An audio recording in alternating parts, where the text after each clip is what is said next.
अस्सलाम वालेकुम स्टूडेंट्स, क्या हाल है? ठीक है? कैसी जा रही हैं पढ़ाइयाँ? मुझे उम्मीद है कि आप बहुत अच्छे तरीके से पढ़ रहे होंगे।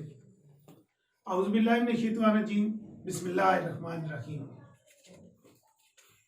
तो आज जो चीज़ हम पढ़ने जा रहे हैं वो है डिस्कवरी ऑफ न्यूक्लियस। तो आज हम किस चीज़ की डिस्कवरी के बारे में डिस्कस करने जा रहे हैं? न्यूक्लियस की डिस्कवरी, कि न्यूक्लियस कैसे डिस्कवर हुआ। इससे पहले आप जो है वो देख चुके हैं कि कैथोड रेज किस तरह से डिस्कवर हुई, फिर उसके बाद जो है वो हमारे पास प्रोटॉन की डिस्कवरी आ गई, फिर उसके बाद न्यूक्लियस जो है न्यूट्रॉन की डिस्कवरी हमने पढ़ी।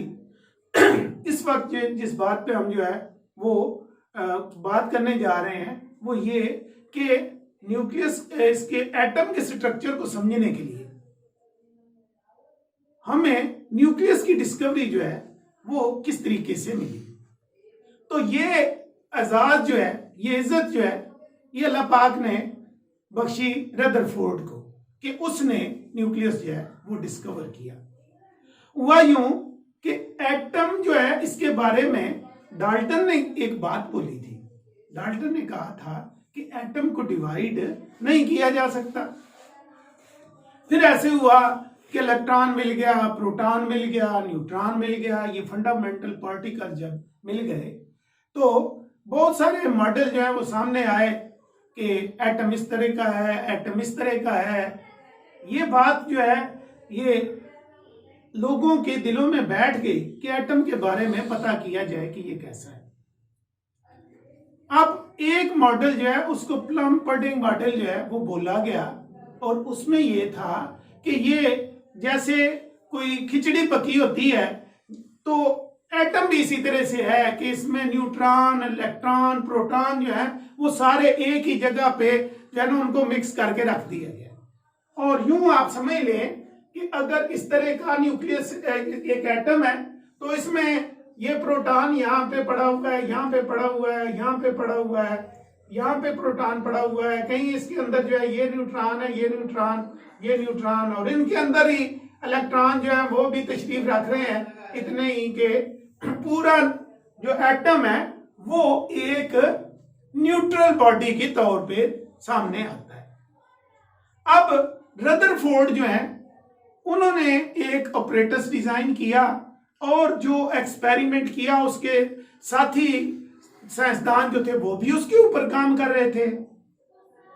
1911 की बात है जिस वक्त जो है वो रदरफोर्ड ने अल्फा पार्टिकल की स्कैटरिंग से जो है वो क्या किया, वो देखा कि एटम किस तरह की चीज है।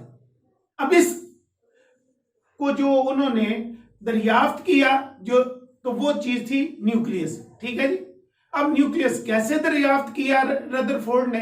किसी भी बंदे से आप पूछ लें कि एटम कैसा है तो वो एक बात आपसे करेगा, और बात जो करेगा वो ये है कि एटम के दरमियान में एक जो है यहाँ पे आजकल के एटम के दरमियान में जो है वो यहाँ पे एक न्यूक्लियस होता है, और इस न्यूक्लियस में पॉजिटिव और न्यूट्रल पार्टिकल्स मौजूद होते हैं, जबकि इसके राउंड अबाउट में इस तरह से जो है मुख्तलिफ शेल्स के अंदर जो है वो इलेक्ट्रॉन मौजूद है। ये बात सही भी है और बिल्कुल सही भी नहीं है। इसमें ऐसे है कि बेसिक चीजें तो ये बताती है चीज, लेकिन अगली चीजों को स्टडी करने के लिए हमें कुछ अगली थ्योरीज के ऊपर जाना पड़ेगा। पर ये न्यूक्लियस दरमियान के में पड़ा हुआ है, ये किस बंदे ने दरियाफ्त किया? ये रदरफोर्ड ने दरियाफ्त किया। इसका आइडिया जो है वो हमें किसने दिया? रदरफोर्ड ने दिया। किया क्या उसने? ये सोचने की बात है। अब उसने जो ऑपरेटस डिजाइन किया उसमें सबसे पहले उसने एक जो है वो सोर्स लिया, ये दरमियान में ये सोर्स है रेडियो एक्टिव सब्सटेंस का, जो कि रेडियो एक्टिव है। और कौन सी सोर्स उसने लिया? प्लूनियम मेटल। ये प्लूनियम मेटल जो है रेडियो एक्टिव है। हर वक्त ये जहां भी पड़ी है तो अल्फा पार्टिकल, ये अल्फा मीटर है, अल्फा पार्टिकल इमिट करती रहती है, करती रहती है, करती रहती है। और इसको रखा एक बॉक्स में, लेड का बॉक्स है, लेड का बॉक्स है, और इसकी थिकनेस भी बहुत ज्यादा है। और जब ये अल्फा पार्टिकल मिट होते हैं सोर्स से, if this is the source, तो ये इस तरफ भी जाएंगे, इस तरफ भी जाएंगे, इधर भी जाएंगे, इधर भी। तो इट मींस कि ये जो अल्फा मीटर है, it emits the alpha particles in random direction in all the direction. इसकी कोई भी स्पेसिफिक डायरेक्शन नहीं है। लेकिन जब हमने इसको स्टडी करना है तो एक ये बॉक्स लिया है, इस बॉक्स की जो हमने शो किया है, असल में इसकी शक्ल कुछ इस तरह से है, इस तरह से ये इसकी शक्ल है। ये बॉक्स जो है इसके अंदर बीच में रखा हुआ है और इसके एक कोने से बहुत ही बारीक सा यहाँ पे होल है और यहां से ये न्यूट्रॉन निकल रहे हैं, वो एक खास एक स्ट्रेट लाइन पे जा रहे हैं, ट्रेवल कर रहे हैं। क्यों? बाकी के जितने हैं वो सारे इस लेड का जो बॉक्स है इसके अंदर क्या होते हैं, ये बॉक्स जो है किस चीज का है, ये लेड का है, पीबी का, ठीक है जी, ये लेड बॉक्स है। अब ये लेड बॉक्स जो है वो सारे ऑब्जर्व कर लेता है, ठीक है। अब ये स्ट्रेट लाइन हमने उस पे जो अल्फा पार्टिकल्स हैं इनको हमने चला लिया है, किसके ऊपर, ये अल्फा पार्टिकल का बीम है, ये एक बीम है जिसमें मुसलसल जो है अल्फा पार्टिकल इस स्ट्रेट लाइन से जा रहे हैं। अब इसके आगे उसने क्या किया, यहां पे गोल्ड मेटल ली। कौन सी मेटल ली जी? गोल्ड मेटल, AU जो है। क्वेश्चन ये है कि ये गोल्ड मेटल जो है इतनी महंगी, ये क्यों ली? कोई दूसरी मेटल क्यों नहीं ले ली? भाई गोल्ड मेटल में ये जो है खूबी है कि ये मैलिएबल है, आप इसकी जो है मिनिमम थिकनेस की चीज बना सकते हैं, इस लेवल तक ले जा सकते हैं कि एक एक एटम की लेयर जो है उसके बराबर की आप थिकनेस, उसको इतना बारीक बना सकते हैं। कोई मेटल इतनी मैलिएबल नहीं है। और दूसरी बात, ये अगर गोल्ड के ऊपर आप देखें तो गोल्ड जो है एक हैवी मेटल है जिसका न्यूक्लियस काफी भारी है, जिसके अंदर बहुत सारे जो है वो तकरीबन 79 के करीब, तो इसके अंदर जो है वो क्या है, प्रोटॉन पड़े हुए हैं, ठीक है जी। तो इस तरीके से ये एक हैवी मेटल जो है वो बनती है। तो ये जो हैवी मेटल है इसको यहां पे एक बारीक हमने इसकी फाइल रखा, फाइल का मतलब जिसको ये उर्दू में वर्क कहते हैं, जैसे पेपर होता है। अच्छा, अब इसकी थिकनेस कितनी थी? इसकी थिकनेस थी 0.0004 है और उसके बाद 4 है। अब याद रखने का बेहतरीन तरीका क्या है इसका बेहतरीन तरीका है कि जी आगे 4 लगा हुआ है ना, तो 4 0 भी जो है ना वो लगाने हैं। कब लगाने हैं? पॉइंट के बाद। जब पॉइंट लगता है तो 4 0 आपने लगाने हैं। वो 4 0 जब आप लगा चुकेंगे तो उसके बाद 4 लगा देना है आपने आगे, ठीक है। और वो 4 cm है जी। इसकी थिकनेस जो है कितनी है? 0.0004 सेंटीमीटर, इसके बराबर है। अब ये पार्टिकल जो डायरेक्ट इसके ऊपर जा रहे हैं, यहां पे जाके इसको टारगेट करते हैं, तो अब चीजें उसने ये ऑब्जर्व कैसे करना है कि यहां से ये स्कैटर होके अल्फा पार्टिकल जो है राइट पे जा रहे हैं, लेफ्ट पे जा रहे हैं, कोई रिबाउंड हो रहा है या बिल्कुल सामने जा रहा है, तो कैसे पता लगाएंगे आप इसका पता लगाने के लिए एक ये फोटोग्राफिक जो है ये सर्कुलर प्लेट जो है उसको रखा गया और इसको इस तरीके से रखा गया कि इसकी जो इनर साइड है, ये जैसे ये ब्लैक हमें थोड़ी सारी नजर आ रही है, ये ब्लैक जो है ये इनर लाइनिंग ये उसने बनाई किस चीज की? जिंक सल्फाइड की। किसकी? जिंक सल्फाइड की। इस तरह से कि जब अल्फा पार्टिकल इसके ऊपर जाकर स्ट्राइक करता है, इट प्रोड्यूसेस अ फ्लोरेसेंस, इसके ऊपर एक चमक पैदा होती है, एक रोशनी पैदा होती है। अब उसने देखा क्या? उसने देखा जो है 3 किस्म की ऑब्जर्वेशन जो है उसने की। वो 3 किस्म की ऑब्जर्वेशन जो है वो क्या थी? अगर हम इसी ऑपरेटर्स में देखना चाहें तो इस तरह थी कि most of the alpha particles pass through the atom undeflected. वो कितने थे? वो तकरीबन 99.86% जो है, 99.86% ऑफ ऑल द न्यूट्रॉन्स क्या किया उन्होंने, pass through the atom undeflected, वो बिल्कुल डिफ्लेक्ट हुए ही नहीं है। अच्छा, इससे जो है वो नतीजा क्या निकाला उसने, नतीजा उसने ये निकाला कि most of the volume of the atom is empty. उसने कहा ज्यादातर वॉल्यूम जो एटम का क्या है, वो खाली है, उसके अंदर कोई चीज नहीं है। आगे चल के हम देखेंगे कि वो असल में क्या है, क्या चीज हुई है। उसके बाद उसने देखा कि कुछ रेज जो है, जो हमने यहां पे देखते हैं कि कुछ जो है वो रेज ऐसे डिफ्लेक्ट हुई हैं, जिसको हमने यहां पे इस चीज को कि किस तरह का बिहेवियर जो है वो एक एटम के थ्रू होते हुए, तो ये मैंने सिंगल एटम जो है ये आप लोगों को बताने के लिए एक सिंगल एटम बनाने की कोशिश की है, जिसके दरमियान में न्यूक्लियस शो किया है। जब किस तरह से बीम जो है वो प्रोटॉन इसका अल्फा पार्टिकल्स का यहां से गुजरता है, ये डबली चार्ज पार्टिकल्स हैं, ठीक है जी, तो ये अनडिफ्लेक्टेड चले जाते हैं। तो ये मैंने लाइन लगाई है कि ये जो है सारे क्या है, पास थ्रू अनडिफ्लेक्टेड, और देयर क्वांटिटी इज 99.86%। अच्छा, अब दूसरे नंबर पे ये दो लाइनें हैं। एक लाइन जो है जो इस तरह से साइड पे आती है और न्यूक्लियस की साइड से गुजरने की कोशिश करती है। अब न्यूक्लियस साहब जो है वो है पॉजिटिवली चार्ज, और आने वाले जो अल्फा पार्टिकल्स हैं वो भी पॉजिटिवली चार्ज है। अब ये दुनिया का असूल है कि पॉजिटिव चार्ज पॉजिटिव को रिपेल करता है, इसलिए आने वाले अल्फा पार्टिकल को यहां से ये जो आ रहा है इधर रिपेल किया इसने, और इस तरह से, और इसका रास्ता बदल गया और ये डिफ्लेक्ट हुआ कितना, मोर देन 90 डिग्री जो है, मोर देन 90 डिग्री ये लिखा हुआ है जी हमने कि अबव 90 डिग्री इनमें डिफ्लेक्शन हुई।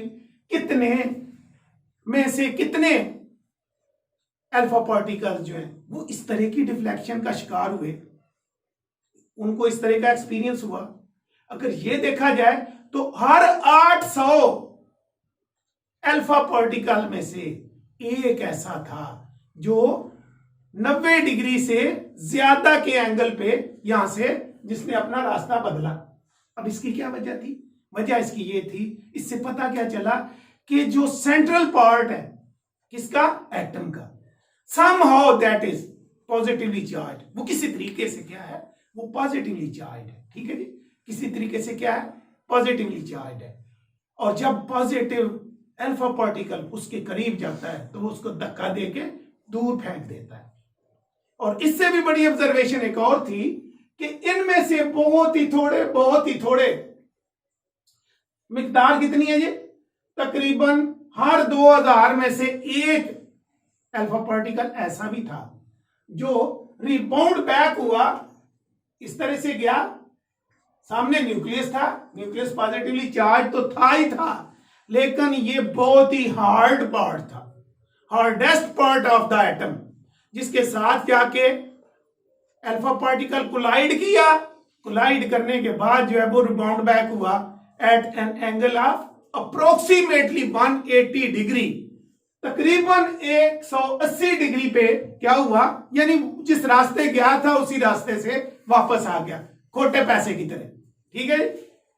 तो ये कितने थे जी, 2000 के अंदर जो है ना एक इस तरह का मौजूद था। तो ये तीसरी ऑब्जर्वेशन, और ये वो ऑब्जर्वेशन थी जिससे रदरफोर्ड जो है वो इस नतीजे पर पहुंचा कि सारे का, लगता है ऐसे है कि सारे का सारा मैस जो है वो सेंटर में ही क्या है, वो कंसंट्रेटेड है, इसके अंदर जो है वो सब कुछ है अदर देन द इलेक्ट्रॉन। सिर्फ इलेक्ट्रॉन सेंटर के अंदर नहीं है, इस सेंट्रल पोर्शन में नहीं है, बाकी न्यूट्रॉन हो या के प्रोटॉन हो, सारे का सारा मैस जो है वो इसी सेंट्रल पार्ट में क्या है, कंसंट्रेटेड है, ये वाला जो सेंट्रल पार्ट है। और रदरफोर्ड ने इसी सेंट्रल पार्ट को न्यूक्लियस बोला। तो ये थी न्यूक्लियस की डिस्कवरी।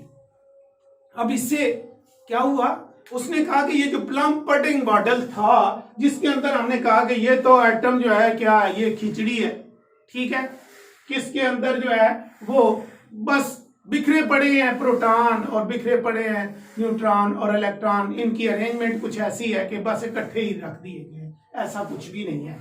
इसने एक नया एटॉमिक मॉडल जो है वो लोगों के सामने रखा। वो एटॉमिक मॉडल क्या था? चलो बिस्मिल्लाहिर्रहमानिर्रहीम इस चीज को देखते हैं कि वो नया एटॉमिक मॉडल जो हमें रदरफोर्ड ने दिया वो क्या था। इसका पहला पॉइंट उसने कहा कि ये असल में मॉडल जो है ना, एटम को अगर समझना है तो एटम तो बहुत छोटा है, आप देख नहीं सकते, लेकिन मैं आपको दिखाता हूं एक बहुत ही बड़ी पिक्चर। और वो बड़ी पिक्चर जो है वो किस शान से उसने दिखाई और किस अंदाज में उसने दिखाई और किस तरीके से उसने पेंट की। उसने कहा सूरज को देखते हो, और जिस तरह से उसके राउंड अबाउट में प्लैनेट्स जो हैं वो क्या कर रहे हैं, वो रिवॉल्व कर रहे हैं। In very much the similar way atom जो है इसका दरमियानी हिस्सा जो है वो न्यूक्लियस है, जिसमें सारा मैस कंसेंट्रेटेड है, और जितने प्रोटॉन जो है वो उस दरमियानी न्यूक्लियस के अंदर पड़े हुए हैं, इतने ही इलेक्ट्रॉन उसके बाहर जो है फिक्स्ड ऑर्बिट जो है, फिक्स्ड ऑर्बिट, क्लोज्ड ऑर्बिट जो है उनके अंदर जो है वो मुसलसल क्या कर रहे हैं, वो चक्कर लगा रहे हैं। अगर यहां पे हम कहते हैं कि ये पॉजिटिव पोर्शन में उसके जो है वो 4 इलेक्ट्रॉन है, प्रोटॉन है, तो इसी तरह से 4 इलेक्ट्रॉन जो है वो भी क्या कर रहे होंगे, इसके राउंड अबाउट में मूव कर रहे हैं, और वो अपने फिक्स ऑर्बिट के अंदर ही रहते हैं, वो उससे बाहर नहीं निकलते। ठीक है, तो ये जो है था something about the Rutherford's atomic model. ये रदरफोर्ड का एटॉमिक मॉडल कुछ इस अंदाज का था। अब हम देखते हैं कि इस रदरफोर्ड के मॉडल की कितनी अहमियत है और ये कितना इंपॉर्टेंट है। तो मेरे बच्चों बात ये है कि ये एक बहुत ही बड़ा जंप था, ये एक बहुत ही बड़ी छलांग थी जो रदरफोर्ड ने लगाई, और इसको साइंस की दुनिया के लोग जो हैं, एटम के स्ट्रक्चर पे काम करने वाले लोग जो हैं, वो इसको कभी भी छोटा नहीं मानते, क्योंकि एटम के स्ट्रक्चर को जानने के लिए पहला कदम भी उतना ही इंपॉर्टेंट था जितना कि आखिरी कदम।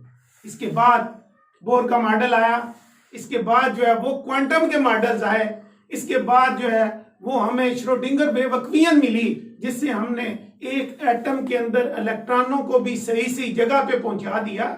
हर एक का काम अपनी अहमियत का अमल है, लेकिन रदरफोर्ड ने जो काम किया था ये फर्स्ट आइडिया था, इसने बुनियाद फराहम कर दी। असल में इस चीज की बुनियाद, एटॉमिक स्ट्रक्चर की बुनियाद, जो आज जदीद एटॉमिक स्ट्रक्चर आप देख रहे हैं वो मरहूने मिन्नत है किसका, रदरफोर्ड के इस एटॉमिक मॉडल का मरहूने मिन्नत है। उसने पहली दफा फॉर द फर्स्ट टाइम जो है बताया कि इसके अंदर न्यूक्लियस भी है, इसके राउंड अबाउट में इलेक्ट्रॉन जो है वो हरकत भी कर रहे हैं। इलेक्ट्रॉनों की तादाद उतनी है जितनी के न्यूक्लियस के अंदर प्रोटॉनों की तादाद है। तो अब हम आते हैं, इसकी बहुत हमने तारीफें कर ली, तो हमारी ये आदत है कि जिसकी हम तारीफें करते हैं तो उसके अंदर जो है बहुत सारी हम खामियां भी तलाश करते हैं। तो अब हम एक एक करके इसकी खामियां जो है बताएंगे, क्योंकि जो 4 नंबर का क्वेश्चन पूछ लिया जाता है कि आप रदरफोर्ड का जो है एटॉमिक मॉडल बताएं, इसके ड्रॉबैक्स बताएं, इसके एडवांटेजेस बताएं, तो उसमें इसके ड्रॉबैक्स को भी डिस्कस किया जाता है। अब वो ड्रॉबैक्स जो हैं वो बुक में थोड़े कम दिए गए हैं। इस बात को हमने क्या करना है, इसको ज़हन नशीन रखना है, इस बात को हमने ज़हनों में रखना है कि जो इसके डिफेक्ट है वो बुक में थोड़े सारे कम है, लेकिन उसको भी हम अच्छे तरीके से एलेबोरेट करेंगे। ठीक है जी। तो एक तो ये है, जब इस तरह से हम बात कर रहे हैं तो इसका जो पहला डिफेक्ट है इसको सोलर सिस्टम के मुताबिक उसने बताया। अब सोलर सिस्टम में जो लॉ है वो ग्रेविटेशन के लॉ यूज होते हैं, आप भी जानते हैं, आप फिजिक्स पढ़ते हैं, आपको पता है कि ग्रेविटेशन के लॉ क्या है। उसमें जो है वो न्यूटन के मोशन के लॉ सारे जो हैं वो अप्लाई होते हैं, but all those laws are applicable to only neutral particles. वो तो सारे के सारे यार किसके लिए हैं, न्यूट्रल पार्टिकल्स के लिए हैं। और you are going to define the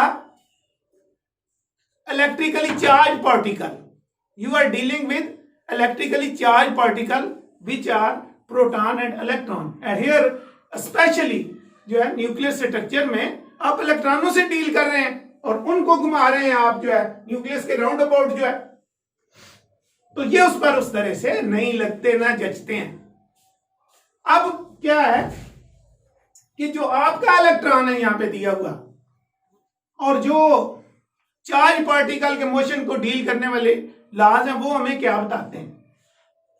charge particles को डील करने वाले लॉज हमें ये बताते हैं कि अगर एक चार्ज पार्टिकल के राउंड अबाउट में एक और चार्ज पार्टिकल, यानी ये जो है न्यूक्लियस है पॉजिटिवली चार्ज है, इलेक्ट्रॉन नेगेटिवली चार्ज है, तो ये मुसलसल न्यूक्लियस इसको क्या कर रहा है? अपनी तरफ पुल कर रहा है। और ड्यूरिंग इट्स मोशन ये इलेक्ट्रॉन जो है क्या करेगा?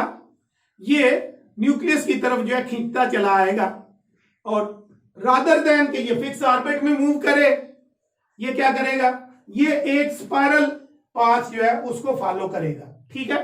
सेकेंडली, जब एक चार्ज पार्टिकल मूव करता है सर्कुलर पाथ में तो ये कंटिन्यूअसली क्या करता है? ये एनर्जी रिलीज करता रहता है, एनर्जी लूज करता रहता है in the form of light. ठीक है।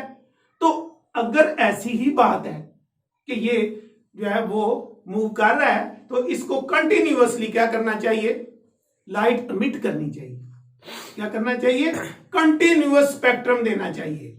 लेकिन मेरे बच्चों ये कंटिन्यूअस स्पेक्ट्रम नहीं देता, तो फिर देता क्या है? ये देता है डिसकंटिन्यूअस स्पेक्ट्रम जो है। और इस तरह से ये इसकी दूसरी जो है ना खामी ये हो गई कि ये डिसकंटिन्यूअस स्पेक्ट्रम देता है। और तीसरी बात कि ये अगर इसी तरह से एनर्जी लूज करता रहे, स्पाइरल पाथ जो है उसके ऊपर चलता रहे, चलते चलते चलते अल्टीमेटली न्यूक्लियस के अंदर गिर जाएगा और पूरा मॉडल ही कोलैप्स कर जाएगा, क्योंकि इलेक्ट्रॉन अपनी आइडेंटिटी खो देगा और वो जो बनाया गया सिस्टम सोलर को नहीं चल सकेगा। ठीक है। जबकि ऐसा होता नहीं है। एटम जो है वो एक आइडेंटिटी है, पहले भी था और बाद में भी रहेगा। वो तो गुम नहीं होता, खत्म नहीं होता। ये सिर्फ इस मॉडल के अंदर जो है एक ड्रॉबैक है इसका। ठीक है। और आखिरी बात ये कि जो एटम है जब उनको चेक किया गया और उनका जो लाइन स्पेक्ट्रम हमारे सामने आया तो उस लाइन स्पेक्ट्रम को भी रदरफोर्ड का मॉडल जो है एक्सप्लेन नहीं करता, लेकिन इसको हम एक्सप्लेन करेंगे इंशाल्लाह आगे आने वाली थ्योरीज में। ठीक है जी। तो यहां तक हमने जो है देखा इलेक्ट्रॉन कैसे डिस्कवर हुआ, प्रोटॉन कैसे डिस्कवर हुआ, न्यूट्रॉन कैसे डिस्कवर हुआ, फिर न्यूक्लियस की डिस्कवरी किस तरह से हुई। और अब मैं आपको एक और नई बात बताऊं जो आपने ज़हन नशीन रखनी है कि ऑनवर्ड जो है हम जो है सिर्फ इलेक्ट्रॉन की केमिस्ट्री जो है उसको पढ़ेंगे कि इलेक्ट्रॉन जो है वो न्यूक्लियस के राउंड अबाउट में रहता कैसे है, किस तरह से एनर्जी जो है वो छोड़ता है, किस तरह का स्पेक्ट्रम जो है वो प्रोड्यूस करता है, और फिर ये कि इलेक्ट्रॉन कितने कितने जो है वो न्यूक्लियस के राउंड अबाउट कैसे कैसे रहते हैं। मुझे उम्मीद है कि आज जो आपने न्यूक्लियस की कहानी सुनी और जिसको एक्सपोज किया, जिसको डिस्कवर किया रदरफोर्ड ने, आपको अच्छी लगी होगी। तो इसको अगर हम रिपीट करें तो थोड़े सारे लफ्ज़ों में रिपीट कर सकते हैं कि रदरफोर्ड ने एल्फे पार्टिकल जो है उसकी स्कैटरिंग के एक्सपेरिमेंट किए और जब उनको गोल्ड के फाइल के ऊपर टारगेट किया तो ज़्यादातर सीधे गुजर गए, जिसका मतलब उसका वॉल्यूम खाली है।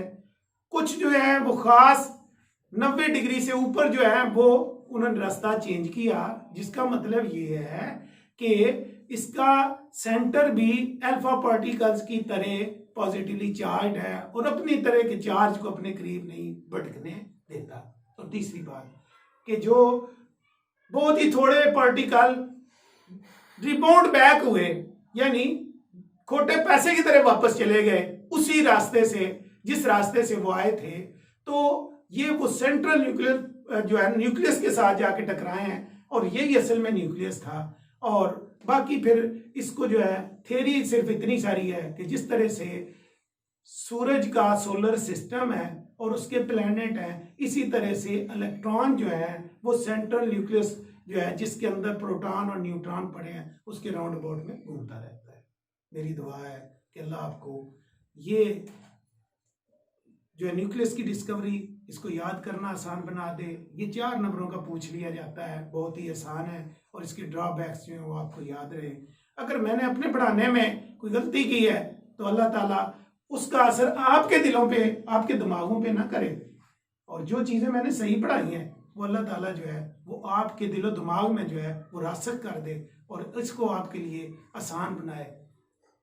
दुआओं में मुझे याद रखना है, ठीक है। और हो सके तो ये एक चैनल के थ्रू जो है ना हम इसको अपलोड करते हैं, तो उस चैनल को आप सब्सक्राइब भी कर लें। क्यों? जब ये आप सब्सक्राइब करेंगे तो ये आपके जो है फ़ोन के ऊपर इसका नोटिफिकेशन खुद आ जाएगा। ठीक है जी। अस्सलाम वालेकुम वरहमतुल्लाह।